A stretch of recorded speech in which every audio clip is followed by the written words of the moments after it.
Hey guys, up Andrew, and it's time for a new video, and this is my first video on the Deadman Tournament. Sorry this video is a bit delayed, and the reason it's delayed is actually the same reason that I've been behind all tournament, which has not been easy, and that's because I've been having technical issues. My GPU on my laptop seemed to have died, and then it started working again. I had to take apart the laptop, which is not an easy thing to do. It's an Alienware laptop, and then clear it out of all the dust, and I also tried to position it better, like I put some stuff under it so it's elevated a few inches so it doesn't stay as warm, because I think the issue might have been it overheated. So that kind of plagued my first couple days of Deadman, so I've been kind of behind pretty much since the start, which has been very difficult. If you guys don't know too much about Deadman, there is some things in place in the seasonals that make it easier if you are behind, or easier, but in the tournament there's nothing like that at all. If you're behind, you're pretty much, you know, level 3, there could be a level 110 coming to kill you at any moment, and you just kind of have to pray that you're not worth their time. But so yeah, there's going to be a very interesting challenge in this video you guys will see of playing behind and trying to survive despite that, and doing my best that I can. So of course with the tournament there's some kind of special rules. It's 10 times experience, as well as there's only one world. Only the top 2,000 people from the Deadman seasonal have been invited to play. So yeah, there's only one world. If someone's PKing at your training spot, then you got to go find somewhere else. And if you log out from PKers, well, then you're in trouble, because if you log back in, they're going to know exactly where you're going to be. So you even see people, like, they'll go to sleep when they know that PKers are waiting for them to log in, or they'll go do something else. It's kind of funny. You never really get to experience RuneScape with one world until now. But yeah, so a lot of different things happen in this tournament. Mostly my focus was training range and defense, kind of just being a range tank. I can't play 18 hours a day like most people, you know, even just, I need my sleep. I'm not going to stay up all night and play every single day, or at least stay up all day and night. Maybe I've been staying up all night a few of these days. But yeah, my strategy is really just going to be survival, and just try to last as long as I can in the final hour, and hopefully just have the best luck I can. So yeah, you're going to see some of these things where I have to make a lot of decisions to survive the best I can and tank my way out from PKers. So here's an example of the one world issue come into play right away in the first 10 minutes, and that is because my goal here is to get back to Varrock and spend my 10k on a bow and some arrows, and unfortunately there are PKers in multi-combat blocking the way, as you see right there. These guys in the Lit clan, they're not letting anyone get past, and I'm just not going to take that chance. I really wanted to just run through it, but you know, if you have like Firebolt or something, you could probably one-hit me, especially in multi-combat. Those guys already have some keys over their head. So really, you know, some people are taking the risk, and I bet a lot of those people are going to die. So what I do instead was just home teleport, and then hope that I can make my way safely from Varrock to Lumbridge. Look at that guy, almost died in one hit from a combination of those two Lit clan members. So after thieving some tea for some quick food, the best place to train for me in the beginning was the Varrock sewers. This is a place where you can really only train early on, because it's multi-combat, and the only protection you have is that there's a bunch of other people training down here as well. So you just have to hope that if a clan comes, they don't pick you, and you can get some easy experience right in the beginning. It's really close to the arrow shop, so whenever you run out of arrows, you can go check for more. And it really is an issue because of the one world thing, where the arrow shops are just packed. I mean, there's just no way to buy like bronze or iron arrows, because everyone's just spam buying them. So unfortunately I had to waste some money on steel arrows here, but at some point actually the steel arrows were cheaper than iron arrows, because so many people buying iron, the price goes up. So it's really actually not too bad, but very important here just to get some good combat levels, make myself a little bit more intimidating, and getting some defense and prayer up as well to work towards that 43 prayer for the overhead protection, and as well as having some defense, of course, just to really boost the combat level up as high as I can. So one of my first goals was to get to the west side of the game, where things can be trained like agility, and there's a very good safe zone at the Gnome Stronghold in Artie. And look how much activity there was on the way. This guy with a red skull with 5 keys, with next to a loot pile, which almost certainly his victim. I call those dead bodies, those Tutorial Island starter kits littered along the floor, because you know that someone who just is fresh out of Tutorial Island died from someone, because the useless items are the ones being left behind. You see that small fishing net, you see the bucket, things like that the PKers are just not going to pick up. And I was very surprised with how many people are PKing right at the start, but I guess the idea is that if they get runes, they can become very powerful and PK a lot of other people's 10Ks, because Mage on 10x experience is so fast to train, because you have the added benefit of the casting XP going in your favor as well, because every time you cast a spell, you get a certain amount of XP regardless of what it hits. So magic with 10 times that, it's going to level up super fast, and you could start hitting 15s and stuff very, very quickly. So it was certainly an adventure to get to Artie and the Gnome Stronghold, just seeing all of these people having died right before me. It's pretty damn scary, because that would set me back at least, an hour or so if I died here and lost a lot of my stats. Definitely want to make use of whatever free stuff I can get from these loot piles, though, that the PKers left behind, but very scary. So of course, one of the first things to take care of when we're here is agility. Agility is one of the most useful skills, if not the most useful skill in Deadman mode. It's helpful for survival because you can outrun people, and it's also helpful for just getting around the game because teleports are quite rare in this instance of the game. The best teleport you can really get is the Chronicle, which teleports you to south of Varrock. But other than that, it's hard to get Law Runes, it's hard to get teleport tabs, especially this early. There's no teleport tabs.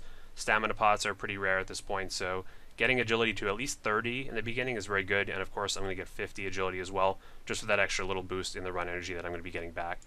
So at this point, I'd basically missed the rest of the day dealing with these technical issues, and I was severely behind. So what I decided to do is something I did similarly in the Deadman Seasonal, and that is do thieving, because thieving is literally guaranteed money. It's kind of an annoying skill. I don't love thieving because it just always frustrates me when you fail to thieve someone, even though you have like 10 or 15 levels above the requirement to do that. But thieving men and women is a good way to start in the safe zones. They're actually going to nerf thieving in the Seasonal, which is very interesting. You're not going to be able to get any coins from the things you thieve. So I figured if this is so OP that they're going to nerf it, I might as well try this out. Of course, thieving men and women doesn't give you many coins, but when I get to 40 thieving, I can thieve guards, which gives 25 coins, and when I get to 55 thieving, I believe it is, you can thieve Artie Knights, which give about 50 coins each, and thieving is very fast. You can thieve like twice per tick, so that does add up in an economy where money is very valuable, at least in the beginning. So with all that money that I'm getting from thieving, 7k, which doesn't seem like a lot, but on day 1 or 2, it is a lot. I was able to buy my first bone crossbow, which has a unique aspect that it has a faster attack speed than most crossbows, so it's very good for training, and bone bolts are very cheap. And I also got 55 thieving rather for Artie Knights, so we'll be able to do those later in this video to make some decent cash flow as long as our thieving level continues to grow, which it certainly will. So now that I was fully armed, I wanted to go to one of my favorite training spots in Deadman mode. Basically, the Moss Giants are good because they have a lot of HP and they also drop big bones. And with 10x experience, and there's 40 range right there, with 10x experience, big bones give 150 prayer experience per bone, so it's actually worth burying them. I would be fast to use the Ectofunctus, however you pronounce that, but it's very dangerous out there. And there's a look at my stats pretty early on, getting a little bit defense, but at this point, people could kill me very easily. People do Desert Treasure on day 1. Some people really, they'll just play 25 hours straight and get stats where they can ice barrage you within a couple days. So my only hope here is that if a PKer came, that I'd either be spared or I would react quick enough to get away before he can even attack me, because if he got one attack on me, I would certainly be dead, and one did come, and let's see if I escape. So when I was training, I noticed something odd. There was a level 3, most likely a scout, just kind of hiding in the corner there, not really doing anything, no urgency whatsoever. And he logs out as well, which is very strange. So I figured it's a scout, so I trained on bats for a little while, hoping that maybe they would come and check the area again with their main account and not be there anymore. Because like I said, if they hit me once or freeze me once, there's no way I'm tanking it with cakes and no overhead prayers when people already have, ice blitz and ice burst at this point. So look closely at the northwest corner of your screen, top left. There's going to be a PKer coming right now, and boom, I gotta just run. I have gap on him already, and I just had to keep running here. A very good pathfinding. He actually did splash on me once, which was incredibly lucky because I think my mage level was 11 or something there, so I'm kind of shocked that I survived that. I actually didn't notice that I was splashed on once when I was playing this originally, only in the recording, and thank God I'm back to the safe zone. A death there would have been pretty much pointless for them to have killed me, but at the same time, it would have kind of ruined my progress and been very demotivating. So that's a very good heads up play. Sometimes the best way to survive in Deadman is not to have the best stats or the best gear. It's just to be the most quick on your feet and to not panic and just execute quickly, and also just be aware of your surroundings. You really can't go AFK in Deadman mode. So I went back to the Artie Knights to make some money. Of course, this gives you 50 coins a pop. It does give you 100 if you have the rogue set, but it takes a while to get that without 80 thieving. And look what happens here. Someone's about to get the thieving pet right there. See? The pet just kind of popped out of nowhere. Someone got it. I don't know what the odds are from the Ardenite. I couldn't find them on the wiki, but pretty damn lucky for that person. But unfortunately for them, the pet will be deleted soon when the final hour is over. So in a way, it's cool to get the pet, but in another way, probably for that guy, it sucks a bit because I'm sure he'd rather have it on his main account if he doesn't already. But still cool nonetheless to see. So because the Moss Giants weren't safe, I did move over to Hill Giants, and there's 60 range right there, so getting some good levels. The good thing about Hill Giants is they don't have a lot of HP, which means the XP rate is not going to be as good as Moss Giants, but at the same time you are getting more big bones per hour, so 43 prayer is definitely coming sooner. So here's an example of what happens when you're too tired and you don't really focus in Deadman mode. So in this example, I was trying to get 43 prayer before I went to bed, but what happened is I got some other level, and because I was so tired, I mistook it as getting 43 prayer. So when I realized my mistake in Varrock, I figured, okay, I'll just kill like a few guards here. If I kill 5 or 6 and bury their bones, I'll get the level. And look at this guy off in the background in the danger zone. I'm in the safe zone, but look at him. He's shooting me from outside the safe zone, and boom, I'm dead. What a stupid way to die. Completely my fault. I did know about this technique. SparkMac kind of invented it where you can debow or just magic shortbow in this example, people from outside the safe zones. But like I said, a very dumb death, but you got to keep your head up high, so I ran back quickly. I thought he's probably not going to have teleblock, or even if he does, it's not going to be worth picking up any of my shit with it. And look at that, I got a decent amount of my stuff back here. Someone else realized it. I think they got a couple of my things, but for the most part, I was able to get the essentials back, like my bone crossbow and my armor at this point, which was not very impressive. So I did some more Ardenites for some more money to buy more bone bolts and get another full inventory of cakes, which is not a very good food, but I'm very poor at this point. You know, a lot of streamers and stuff, they're taking donations and everything. I don't have that privilege, so I just have to do everything from scratch, and it's very difficult, especially when you're behind, to make the money for good food like sharks. But I will get sharks later in this video. But there we go, 43 prayer, and that's going to definitely help me out defensively to not get PK'd. You're always at risk of like a random DDS spec one-shotting you when you don't have 43 prayer, so that's very nice to have. I also did go and grab level 50 agility, and this was partially for more run energy, but also because I wanted to try out getting the Rogue's outfit. The Rogue's outfit you get from the Rogue's Den minigame, and it gives you double thieving loot, so you would get 100 coins from the Ardenites rather than 50. But I ultimately decided not to do this because it would just take too long. The minigame is kind of slow. If you have 80 thieving, it's actually kind of fast, but overall it does take a little while to get the set, and especially without stamina potions, it would kind of be a grind. But the people who do have the Rogue's outfit are definitely making a lot of money. Most of them are doing it in Deadman mode for swapping over to the main game. They say they make about 5 mil OSRS per hour by thieving in Deadman, which is pretty insane, and I could definitely kind of see why they're nerfing it, but I'm not sure what I think about it. So here's what I'm talking about. Look how ridiculous this is. There's like 5 or 6 people with 99 thieving, or even more than that, and with the full Rogue's outfit, and these people are just making banks from swapping. It's kind of interesting. It's not really easy to swap. I considered swapping some gold to Deadman, but it's just kind of difficult to know people who you can trust. So I didn't end up doing it for this tournament. Maybe in the future, but I definitely respect these people making so much money just AFKing this Ardinite, and you would think there's no way to kill us, but there actually might be a way, and you'll see that later in the video. So back to the Hill Giants, I'm working on 70 range here, and at this point I'm pretty defenseless still. My defense is 751, and my HP level is 58. It's still very easy to kill me, and people have Ice Barrage at this point, so watch this clip to see if I get away from this PKer who I don't notice initially here. And I don't have live commentary per se, but you can hear my clicks and the urgency of how much I was panicking in this situation, but still managed to keep kind of cool. So just think to yourself at the start of this clip, am I going to get away or not? And you'll see what actually happens at the end.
Oh my god.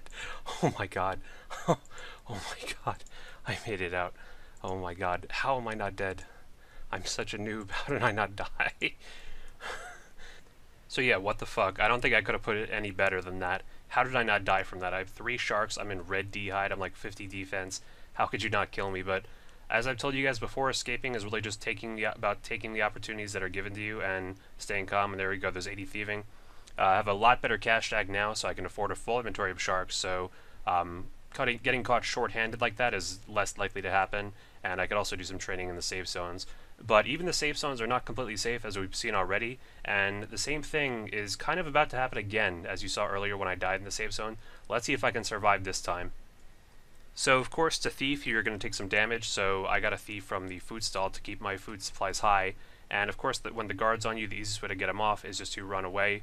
There was a guy here actually baiting people over with the arty guard to try to get them to get mad at him and walk over here. I walked over here just to get the guard off me, and look what happened. Suddenly out of nowhere, I'm entangled for 15 seconds, deep inside a safe zone, and the only food I have is cake, and he's using Flames of Zamrak. There's a 25. I might die here. I'm cake tanking. Cake heals 3 HP, and he's hitting 25, so I don't like my chances here, but like I said, I just stay calm, pray mage right away, you know, always be ready for anything in Deadman mode, and I made it back just fine. But I thought that was so funny that I was not expecting that whatsoever, getting, you know, that little entangle out of nowhere, just boom, you're frozen, and you're getting Flames of Zamrak out of nowhere, so be careful always. So that's my Deadman mode progress tournament so far over the first 2 days. My main goal is, of course, to survive as long as I can in the final hour. It will be hard with just a range tank to get the most kills, but I think if I have a full inventory of sharks and I just kind of blend in with the crowd, I can survive pretty long, and maybe I'll get lucky and have a shot at winning. So we'll see how that goes. I'll definitely be training more over the next couple days, and we will hopefully do well in the tournament, and I'll definitely be recording that and have a video up for you guys about the tournament and how the final hour ends up going. So that's going to do it for today, guys. Please like the video if you enjoyed. This one was a monster to edit. I've been working on this for like 4 or 5 hours now. It's a lot of clips to go through, a lot of things to look at, and I found you guys the highlights, which I hope turned out to be a pretty decent video. If you otherwise subscribe if you haven't already, always appreciate that. And you can click the little bell next to the sub button to get a notification whenever I upload a new video. And also join the Andrew AJT62 clan chat or friends chat. That'll be up on screen. A lot of people on there still recently. We've had like 35 people on at peak times, which is pretty insane. Just a general PVM, skilling, discussion, general type of clan chat that everyone's welcome in. Also join the Discord. People have been doing corp in there pretty much every single day now, it seems. A lot of people doing well, and I think they actually just got a 4-man arcane just the other day, so a lot of people definitely down for PVM in there and having some good fun. And also make sure you follow me on Twitter if you want daily OSROS updates. I'll definitely be posting updates about Deadman mode, and also follow me on Twitch down below. Maybe I'll stream the final hour. If I do, I'll post that on my Twitter so you guys can check that out there. But otherwise, that's going to do it for today, guys. Wish me luck on the tournament, and yeah, have a good one.